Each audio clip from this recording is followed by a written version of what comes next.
عربی نے مجھے ایک رات کے لیے 6,000 ریال کی آفر کی۔ میں شادی شدہ بھی تھی، پھر بھی میں نیت بدل گئی اور اس رات میں اس کے گھر رک گئی۔ عربی کو بہت کم نظر آتا تھا، لیکن جب رات اس کے گھر رکی تو میں تو رونگٹے کھڑے ہو گئے، کیونکہ اس عربی نے مجھے 5 بار... میں اپنے شوہر کے ساتھ سعودی عرب میں رہتی تھی۔ ہم دونوں زیادہ پڑھے لکھے نہیں تھے۔ شوہر فیکٹری میں نوکری کرتا تھا، مگر زیادہ پڑھا لکھا نہ ہونے کی وجہ سے تنخواہ تھوڑی تھی۔ گھر کا گزارا کرتے اور شکر ادا کرتے کہ جو ملتا کھا پی کر سو جاتے۔ لیکن جیسے جیسے دن گزرنے لگے، پیسوں کی شدید قلت ہوتی چلی گئی۔ میں نے ارد گرد کچھ عورتوں سے مشورہ کیا تو ایک عورت نے بتایا کہ عربی کے گھر ملازمہ کی ضرورت ہے، گھر کھانا پکانا ہوگا، کیونکہ عربی کے گھر میں اور بھی عورتیں کام کرتی ہیں، صرف برتن دھونے کی ضرورت ہے۔ میرے لیے کام بہت آسان تھا، لیکن عربی کے گھر کام کر کے مجھے تھوڑا ڈر بھی لگ رہا تھا۔ میرے چہرے پر پریشانی کے آثار دیکھتے ہوئے کہنے لگے، گھبراؤ مت، عربی اندھا ہے، وہ بیچارہ تو بس سارا دن ایک صوفے پر بیٹھا رہتا ہے۔ اس کی بیوی کچھ عرصہ پہلے فوت ہو گئی۔ ایک تو اب اس کی عمر بھی کافی زیادہ ہو گئی، دوسرا اب اس عمر میں کون اس سے شادی کرے گا؟ آگے تمہاری مرضی۔ اگلے دن میں اس کے پاس دوبارہ گئی اور اسے عربی کے گھر چلنے کو کہا۔ وہ عربی تو بہت اچھا انسان تھا، اس نے میری بھی اچھی تنخواہ رکھی۔ جب میں نے شوہر کو اس نوکری کے بارے میں بتایا تو بے حد خوش ہوا۔ کہنے لگا، اگر ہم مل کر دونوں محنت کریں گے تو گھر کے خرچے کے سوا کچھ پیسے بھی جمع ہو جائیں گے۔ میں بھی دن بھر فارغ ہی ہوتی تھی، اس لیے گھر کے سارے کام صبح ہی نپٹا کر میں اس عربی کے گھر چلی جاتی ہوں۔ اس عربی کی ایک چھوٹی سی بیٹی تھی، یہی کوئی 10 سال کی ہوگی۔ گھر کی باقی ملازمہ تھوڑا بہت اس پر توجہ دیتی، ویسے بھی پرائی اولاد کو کون گلے لگاتا ہے۔ میں نے عربی کے حالات دیکھتے ہوئے اس کے گھر کی ساری ذمہ داری اٹھا لی۔ میں رات 8 بجے تک اس عربی کے گھر پر ہی رہتی۔ میں صبح 9 بجے سے لے کر رات 8 بجے تک، یعنی رات اس عربی کے گھر پر ہی رہتی تھی۔ مجھے حیرت ہوتی کہ عربی کس قدر نرم دل انسان تھا۔ وہ ملازمین کے ساتھ بہت پیار سے پیش آتا، مگر گھر کی دیگر ملازمیں اب مجھے کھار کھانے لگی، کیونکہ عربی میرا بہت خیال رکھتا تھا۔ میں چونکہ اس گھر میں نہیں تھی، اگر کوئی ذرا سا بھی کام خراب ہو جاتا تو وہ ملازمہ فوراً عربی کے کان میں جا کر بات ڈال دیتی، مگر عربی ان کو خاموش کروا دیتا۔ میں نے یہ بات محسوس کی کہ عربی اپنی بیٹی سے بہت محبت کرتا تھا، لیکن بیوی کا ساتھ چھوٹ جانے کی وجہ سے اندر سے وہ ٹوٹ چکا تھا۔ عربی کے ساتھ ایک مستقل ملازم بھی تھا جو اس کے ساتھ مستقل رہتا، عربی کو دفتر لے کر جاتا، واپس لاتا، سب کام اس کے ذمہ تھے۔ عربی بھی کام سے گھر واپس آتا تو سب سے پہلے اپنی بیٹی کے کمرے میں جاتا۔ میں بچے کے ساتھ ہی مصروف ہوتی، اس سے پہلے دروازے پر دستک دیتا۔ میں فوراً سے ٹھیک ہو کر بیٹھ جاتی، پھر ہی وہ دروازہ کھولتا تھا۔ پھر اپنی بیٹی کو پیار کرتا، مجھ سے بھی پوچھتا کہ بچی نے تنگ تو نہیں کیا، اس نے کھایا پیا تو ہے نا۔ عربی اپنی بیٹی پہ جان واڑتا تھا۔ عربی پورے دن کی روٹین مجھ سے پوچھتا، میں بھی اس عربی کو سارے دن کی روٹین بتا دیتی۔ ایک رات جب میں گھر جانے لگی تو کہنے لگا، 1 منٹ رکو۔ پھر اس نے اپنی جیب سے بٹوا نکالا اور مجھے 4,000 ریال پکڑا دیے۔ یہ دیکھ کر میں حیران سی رہ گئی، حالانکہ اس نے میری تنخواہ بہت اچھی رکھی تھی، اور 6,000 ریال کم پیسے نہیں ہوتے۔ میں نے ایک نظر عربی کی طرف دیکھا، میری آنکھوں میں حیرانگی تھی۔ کہنے لگا، یہ رکھ لو، تمہارے کام آئیں گے۔ میں نے کہا کہ نہیں، آپ نے جو تنخواہ طے کی ہے وہ بھی ہے میرے پاس۔ میری بات سن کر وہ ہلکا سا مسکرایا، کہنے لگا، میں اپنی خوشی سے دے رہا ہوں، یہ رکھ لو۔ میں نے وہ پیسے پکڑ کر اپنے پرس میں رکھ لیے۔ میں پھر جانے لگی۔ جیسے ہی میں دروازے تک پہنچی تو مجھے کہنے لگا، بات سنو۔ میں نے کہا، جی کہیے۔ وہ کہنے لگا، اس بات کا ذکر دوسرے ملازمین سے مت کرنا اور کسی کو نہ بتانا کہ میں نے تمہیں پیسے دیے ہیں۔ کچھ دیر تو میں اس کی بات سن کر سوچ میں پڑ گئی، پھر میں نے اس بات میں سر ہلایا اور وہ آہستہ آہستہ چلتا ہوا کمرے سے چلا گیا۔ لیکن نہ جانے کیوں اس رات میں نے بڑی بے چینی سے گزاری۔ ایک تو عربی کا مجھے اس طرح پیسے دینا، دوسرا اس بات کا دیگر ملازمین سے چھپانے کا کہنا، یہ دونوں باتیں میں ذہن کو کھائے جا رہی تھی۔ پھر میں نے کہا، شاید عربی سمجھتا ہوگا کہ دوسرے ملازم اپنا کام خوش اسلوبی سے نہیں کرتے، اور میری محنت اور خلوص کو دیکھتے ہوئے عربی نے مجھے 6,000 ریال تنخواہ دی ہوگی اور آج بونس۔ لیکن کچھ دن بعد میری حیرت کی انتہا نہ رہی جب کچھ دن بعد عربی نے پھر 1,000 ریال کے نوٹ نکال کر میری طرف بڑھا دیے۔ جب دوسری دفعہ عربی نے مجھے ریال دیے، اس دفعہ تو میرے دل میں شک و شبہات آنے لگے۔ آخر عربی میرے ساتھ اتنی مہربانی کیوں کر رہا تھا؟ میں نے وہ ریال اس عربی کو واپس پکڑا دیے۔ میں نے کہا، مجھے یہ نہیں چاہیے، آپ کیوں مجھے روز روز اتنے پیسے دے رہے ہیں؟ میں نے فٹافٹ سے اپنی چادر کو ٹھیک کیا۔ کہنے لگا کہ آپ میری بیٹی کا بہت خیال رکھتی ہیں، اس لیے میں نے کہا، وہ میری ڈیوٹی ہے اور اس کے پیسے میں لیتی ہوں، اس کے علاوہ جو میں کام کرتی ہوں مجھے اس کی تنخواہ مل جاتی ہے۔ بہرحال میں نے اس دن اس شخص سے کوئی پیسے نہیں لیے اور واپس گھر آ گئے۔ لیکن اگلے دن جب میں اس کے گھر گئی تو میں نے دیکھا کہ وہ عربی آج دفتر نہیں گیا، بلکہ گھر پر ہی تھا اور بیٹی کے پاس ہی بیٹھا تھا۔ جب میں آئی تو مجھے کہنے لگا اتنی دیر سے آئی ہیں آپ کو پتا بھی ہے میری بیٹی کو بخار ہے۔ اس کے لہجے میں سختی بھی تھی اور تھوڑا لہجہ سخت بھی۔ میں نے گھبرا کر جب گھڑی کی طرف دیکھا تو پورے ٹائم پر آتی ہوں، میں اسی وقت آتی ہوں۔ پھر وہ مجھے کہنے لگا اس چیز کی آپ کو پیسے دے رہا تھا کہ آپ میری بیٹی کا زیادہ دھیان رکھے، صبح اس کو بخار ہے، اس کی تو ماں بھی نہیں ہے، تاکہ کام کے ساتھ ساتھ میری بیٹی کے اچھے سے دیکھ بھال ہو سکے، ورنہ ملازم تو مجھے اور بھی مل جائیں گے۔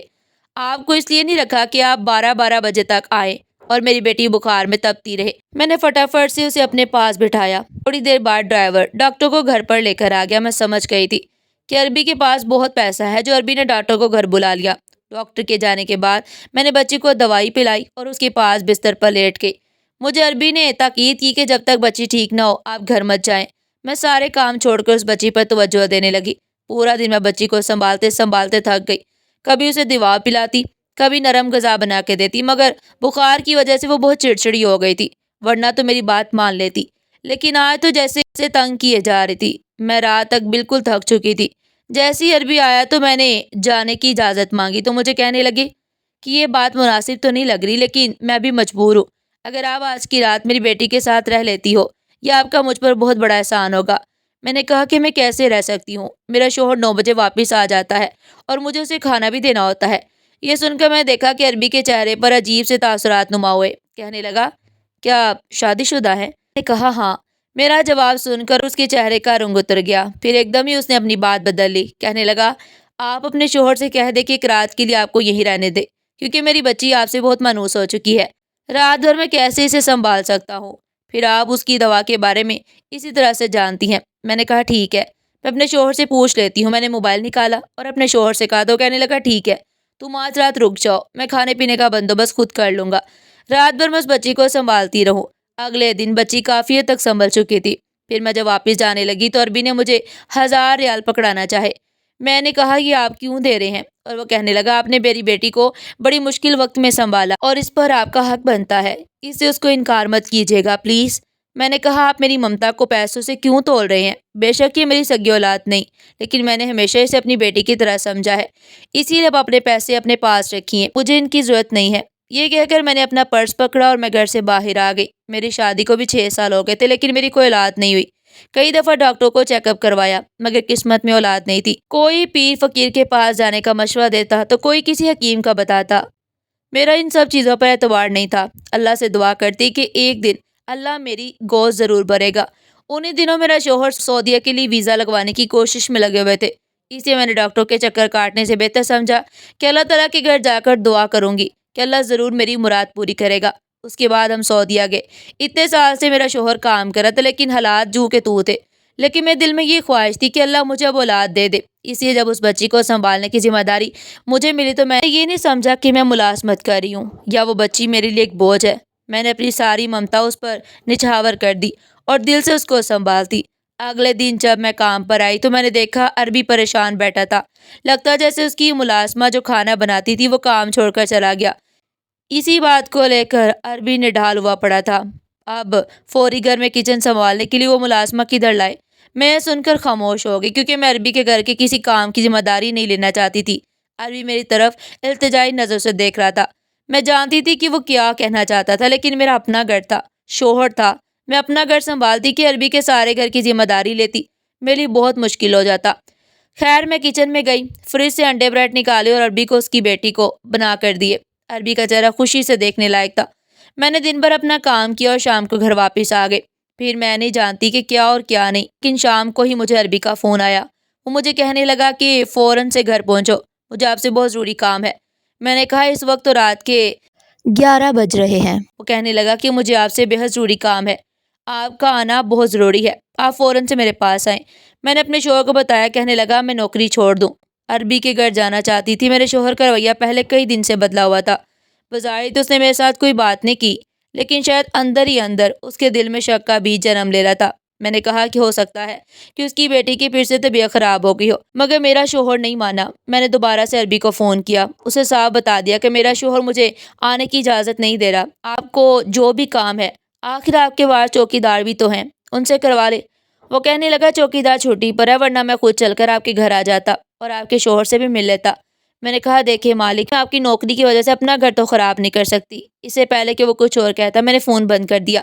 میں نے شوہر کو کھانا دیا اور ہم لوگ سونے کے لیے لیٹ گئے، لیکن میں دل میں بار بار ایک ہی سوال جنم لے رہا تھا، ایسا کون سا کام تھا جو عربی ایسا کون سا کام تھا جو عربی رات کے وقت مجھے بلا رہا تھا؟ میں عربی پر شک بھی نہیں کرنا چاہتی تھی کیونکہ اسے کم نظر آتا تھا، اور ویسے بھی اس نے آج تک مجھ سے کوئی غلط بات بھی تو نہیں کی تھی۔ سونے کی کوشش کرتی تو بار بار اس بیٹی کا چہرہ آنکھوں کے سامنے آنے لگ جاتا، کہیں اس کی بیٹی کو کچھ ہو نہ گیا ہو۔ میں جاننا چاہتی تھی مگر شوہر کے ڈر کی وجہ سے خاموشی سے لیٹ گئی۔ لیکن کئی دفعہ ایک ہی بات آتی کہ عربی مجھے اس نوکری سے ہی نہ نکال دے۔ اچھی بھلی اور تنخواہ مل رہی تھی جس سے اب ہمارے گھر کے حالات بہت بہتر ہو چکے تھے۔ مجھے اس وقت اپنے شوہر پر شدید غصہ آ رہا تھا، جس کو کسی بات کا خیال نہیں تھا، اور وہ سکون سے نیند کے آغوش کے کھراٹے لے رہا تھا۔ ساری رات میری طبیعت گھبراتی رہی اور ادھر ادھر ٹہلتی رہی، نہ جانے کس پہر میری آنکھ لگ گئی۔ صبح شوہر نے اٹھایا تو میں نے کہا کہ وہ کچن میں جا کر خود ہی ناشتہ کر لو، کیونکہ رات جاگنے کی وجہ سے میری طبیعت بوجھل ہو رہی تھی۔ 10 بجے کے قریب میں اٹھی، شوہر کام پر جا چکا تھا۔ میں تیار ہوئی، ناشتہ کر کے عربی کے گھر کی طرف چل پڑی، لیکن وہاں پہنچتی میرے ہوش اڑ گئے۔ عربی کے گھر کے باہر کافی سارے لوگ جمع تھے۔ میں نے جلدی سے شوہر کو فون کیا اور عربی کے گھر پر آنے کا کہا۔ تھوڑی دیر بعد میرا شوہر وہاں پہنچ گیا۔ عربی کے گھر کافی پولیس موجود تھی، مگر اندر گئی تو سب ملازم دھاڑے مار مار کر رو رہے تھے۔ پتہ کرنے پر پتہ چلا کہ عربی رات کو گھر پر اکیلا تھا۔ اس کی بیٹے کی طبیعت شدید خراب تھی، وہ بار بار مجھے ملنے کا کہہ رہی تھی، شاید اس لیے عربی مجھے بار بار فون کر رہا تھا، لیکن انہونی کو کون ٹال سکتا ہے۔ عربی اپنی بیٹی کی خاطر خود ہی گھر سے نکلا، جہاں وہ مجھے بلانے کے لیے میرے گھر آ رہا تھا، مگر عربی کے گھر کا فاصلہ کوئی بہت زیادہ نہیں تھا، درمیان ایک مین روڈ تھا۔ بیچارہ عربی اپنی لاٹھی کے سہارے سڑک کراس کرنے لگا تو ایک تیز رفتار گاڑی نے اسے کچل دیا۔ میں عربی کی بچی کو گلے لگائے ساروں قطار ہو رہی تھی۔ میں نے کچھ دن عربی کے گھر پر ہی رہنے کا فیصلہ کیا۔ مجھے اب سمجھ نہیں آ رہا تھا کہ اس بچی کو چھوڑ کر کیسے جاؤں۔ کچھ دن بعد ایک وکیل نے آ کر بتایا کہ عربی نے اپنی ساری جائیداد کا کچھ حصہ میرے نام کر دیا تھا۔ اس نے مجھے خط بھی دکھایا جو کئی دن پہلے ہی عربی نے اس وکیل سے لکھوایا تھا، جس میں اس نے مجھے درخواست کی میری بچی کو پلیز اکیلا مت چھوڑنا۔ وکیل کی باتیں سن کے میری آنکھوں میں آنسو جاری ہو گئے۔ میں اور میرا شوہر مستقل طور پر عربی کے گھر پر رہنے لگے۔ اللہ نے مجھے اولاد کی شکل میں بہت ہی پیاری سی بیٹی سے نواز دیا۔ قدرت ایسے ہی اپنے رنگ دکھاتی ہے جو انسانی عقل سے بہتر ہوتے ہیں۔ تو ناظرین، آپ کو ہماری آج کی کہانی کیسی لگی؟ کمنٹ سیکشن میں ضرور بتائیے گا، اور ایک نئی دلچسپ کہانی سننے کے لیے چینل کو سبسکرائب کریں، ویڈیو کو لائک کریں اور زیادہ سے زیادہ شیئر کریں۔ تب تک کے لیے اللہ حافظ۔